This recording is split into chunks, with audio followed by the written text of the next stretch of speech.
সময়টা ২০০৭ সাল। দিনটি ছিল ৭ই মার্চ, মধ্যরাত। চারদিকে এক অদ্ভুত থমথমে পরিবেশ। ঢাকা শহর তখন এক অজানা এক আতঙ্কে ঘুমাচ্ছে। রচিত হলো দেশের রাজনৈতিক ইতিহাসের এক কালো অধ্যায়। ঢাকা ক্যান্টনমেন্টের মইনুল রোডের একটি বাসা। সেখান থেকে অত্যন্ত গোপনে তুলে নেওয়া হয় একজন শীর্ষ নেতাকে। তিনি বিএনপির তৎকালীন সিনিয়র যুগ্ম মহাসচিব তারেক রহমান। কিন্তু সেই রাতে আসলে কি ঘটেছিল? গ্রেপ্তারের পর সেই সেলের ভেতরে তার সাথে কেমন আচরণ করা হয়েছিল? দীর্ঘ ১৭ বছর পর মানবজমিন পত্রিকার বিশেষ প্রতিবেদনে বেরিয়ে এসেছে এক চাঞ্চল্যকর তথ্য। যারা সেদিন ক্ষমতার দম্ভ দেখিয়েছিল, সেই প্রতাপশালী সেনা কর্মকর্তারা আজ কোথায়? একজন রাজনৈতিক নেতাকে গ্রেপ্তার করতে কেন এত গোপনীয়তা?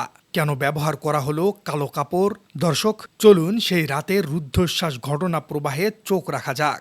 111-এর সেই উত্তপ্ত সময়ে ঊর্ধ্বতন সেনা কর্মকর্তাদের সরাসরি নির্দেশে চলছিল সেই মেগা অপারেশন।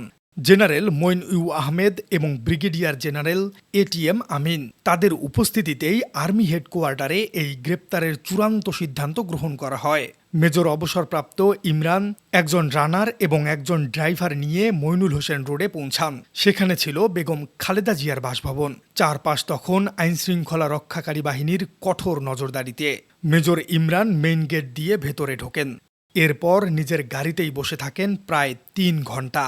অবশেষে তারেক রহমান বাসা থেকে বের হলেন। মেজর ইমরান তাকে সঙ্গে সঙ্গে গাড়িতে তুলে নেন। কিন্তু গাড়ি কিছু দূর যাবার পরেই হঠাৎ করেই ঘটে যায় এক অদ্ভুত ঘটনা। মেজর ইমরানের রানার হঠাৎ একটি কালো কাপড় বের করেন। সেই কালো কাপড় দিয়ে তারেক রহমানের মুখ পুরোপুরি ঢেকে দেওয়া হয়। দম বন্ধ করা এক পরিস্থিতি।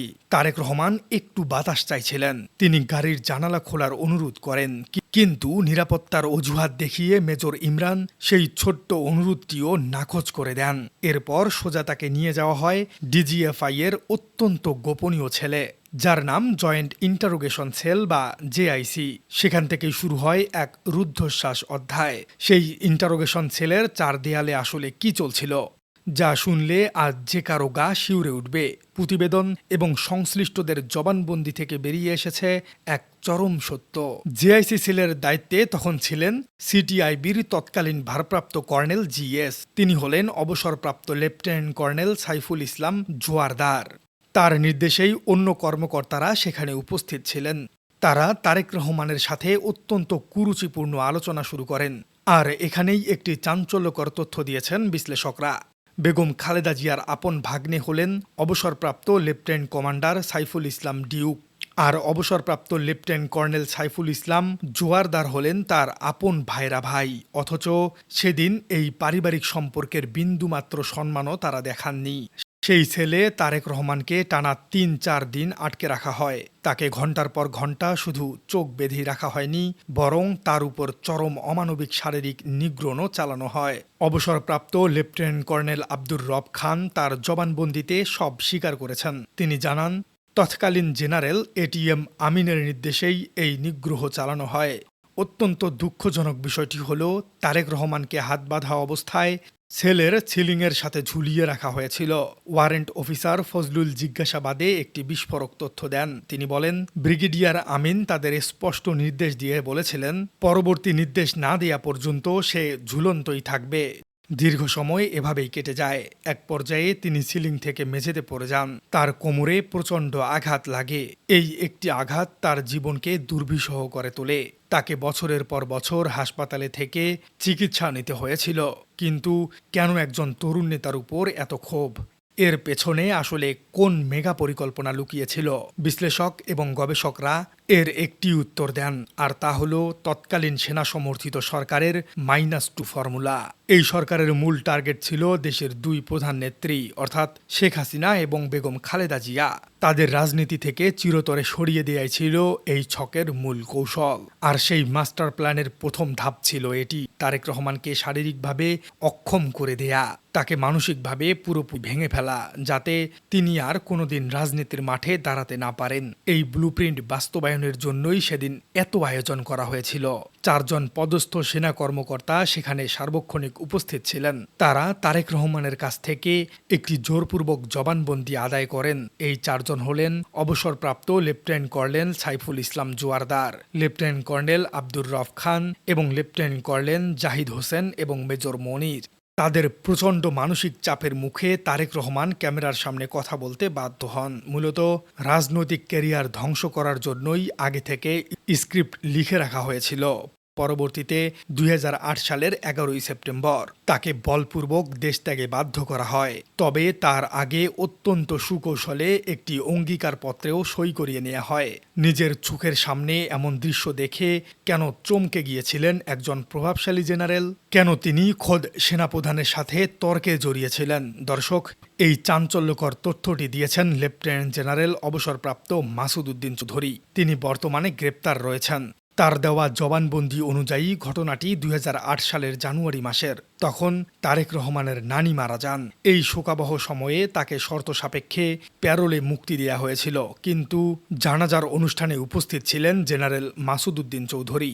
সেখানে তিনি নিজের চোখে অত্যন্ত বিস্ময়ের সাথে একটি দৃশ্য দেখেন। তিনি লক্ষ্য করেন তারেক রহমান স্বাভাবিকভাবে হাঁটতে পারছেন না। তিনি রীতিমতো খুঁড়িয়ে খুঁড়িয়ে পা ফেলছেন। একজন সুস্থ মানুষ মাত্র কয়েক মাসের ব্যবধানে কিভাবে এতটা অক্ষম হয়ে গেলেন, এটি জানার জন্যই জেনারেল মাসুদ ব্যাকুল হয়ে ওঠেন। তিনি নিজস্ব যোগাযোগের মাধ্যমে খোঁজ নেন। এরপর জানতে পারেন ডিজিএফআই এর অফিসারদের সেই অমানবিক আচরণের কথা। এই সত্যটি জানতে পেরেই তিনি অত্যন্ত বিচলিত হয়ে পড়েন। তিনি সরাসরি তৎকালীন সেনাপ্রধান জেনারেল মইনু আহমেদের কাছে যান। কেন এমনটা করা হলো এর জবাব চান। জবানবন্দি থেকে জানা যায় এই বিষয় নিয়ে খোদ সেনাপ্রধানের সাথে তার এক চরম উত্তপ্ত বাক্য বিনিময় হয়েছিল। যারা সেদিন ক্ষমতার দম্ভ দেখিয়েছিলেন, আজ তারা কোথায়? ইতিহাসের সেই কুশীলবদের নাম একে একে বের হয়ে আসছে। অনুসন্ধানী সাংবাদিকতা এবং জবানবন্দি থেকে 7 জন পদস্থ কর্মকর্তার নাম নিশ্চিত হওয়া গেছে। বিশ্লেষকরা এই পুরো ঘটনাটিকে কিভাবে মূল্যায়ন করছেন? ইতিহাস কি আসলেই কাউকে ক্ষমা করে না? বিশ্লেষকদের মতে 17 বছর আগে সেই ঘটনা বাংলাদেশের রাজনীতির ইতিহাসে একটি বড় কালো অধ্যায়। কোনো সুনির্দিষ্ট অভিযোগ ছাড়া একজন নাগরিককে তুলে নিয়ে এমন আচরণ করা কোনোভাবেই আইনের শাসন হতে পারে না। এটি ছিল মানবাধিকারের লঙ্ঘন।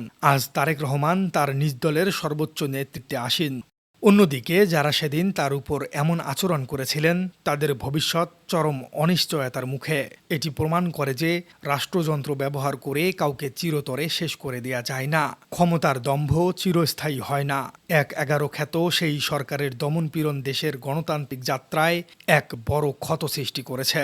সেই ক্ষত আজও দেশের রাজনীতি বহন করে চলছে।